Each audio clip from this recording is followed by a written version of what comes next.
And I think every president going back to at least Eisenhower has asked the allies in the NATO to spend more on defense. The Wales commitment is more recent, and now we've had the Vilnius meeting, which is suggesting an even higher target, or at least using 2% more as a baseline. But in all of that time, Canada has made efforts, but it has rarely made an effort that was even close to what we were hoping for. I think that the defense component of our relationship, the security partnership, has a tendency to be one of the components of the relationship, but not the most important.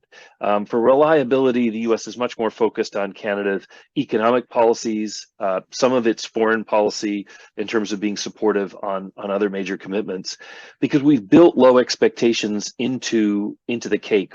We know Canada has not and is not likely to make that target. So Canada, even when you don't make the target, is about as reliable as we expect. But as a security partner, not very reliable at all. And what I've seen over the years, which I think is, for me, the worst aspect of Canada not spending up money on defense, is that there's a kind of US indulgence of this. Because at the end of the day, what matters for us with regard to Canada is that the Canadian territory not be used to attack the United States. You might remember from the Ogdensburg Declaration, that was part of what Mackenzie King was trying to guarantee. Canada would not be used as a vector for attacking the US. And through NORAD and other agreements, we've more or less negotiated the ability to operate freely in Canadian airspace, in waters of the Arctic, wherever we need to be.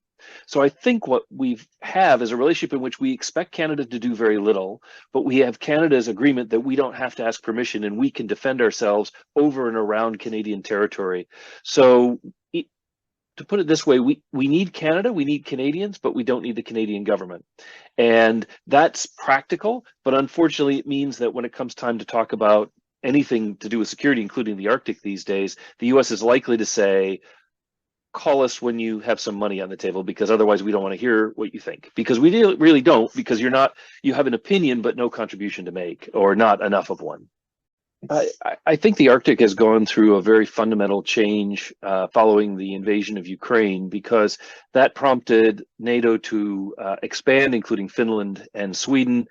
Norway, almost from the beginning of the Ukraine conflict, has highlighted the importance of developing a NATO strategy across the Arctic, and they've been pushing very hard for this.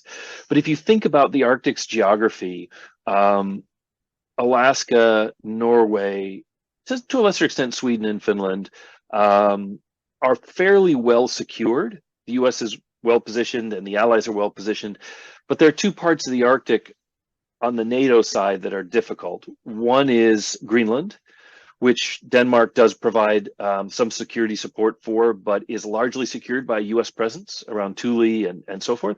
And then there's the Canadian Arctic, which I think most in NATO recognizes the weakest link in our front. It is a very difficult territory to defend because it's so big.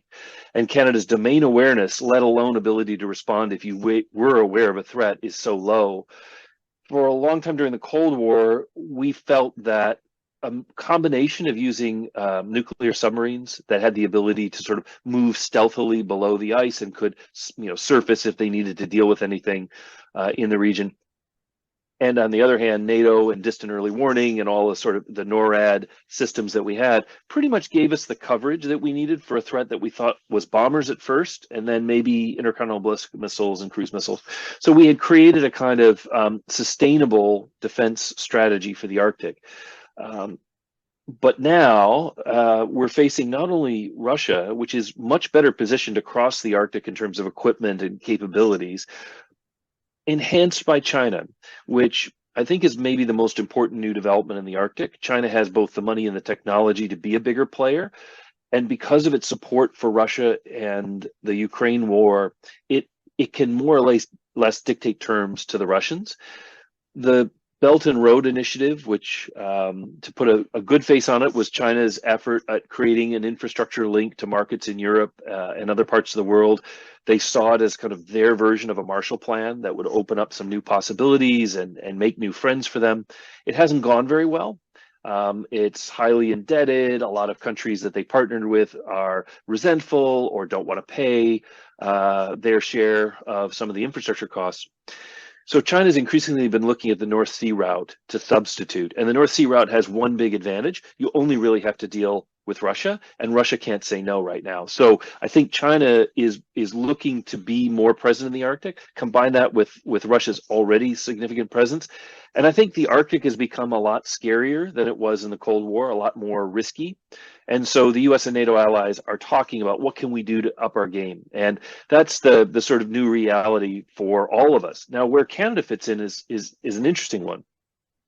For a long time, Canada would respond to the concerns about Canadian overall defense capabilities by saying, well, we want to defend our homeland. We want to make sure that we're strong in North America, and we'll have a limited expeditionary force, for conflicts. But that's our strategy, and we know we're a partner, and we're going to try to pull up our socks and do our fair share.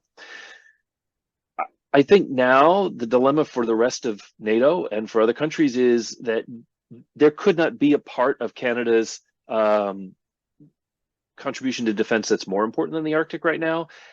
And Canada is doing NORAD modernization. There are some elements there, but much more needs to be done. And if Canada cannot undertake those costs and take on those responsibilities for their own territory, I think the scenario you talked about, diminishing a sense of Canadian credibility, will become the narrative, that Canada is essentially put itself in the position of being a protector to the United States, and the US is having to take on more and more of that burden, probably relying on some of the other NATO allies to do the same.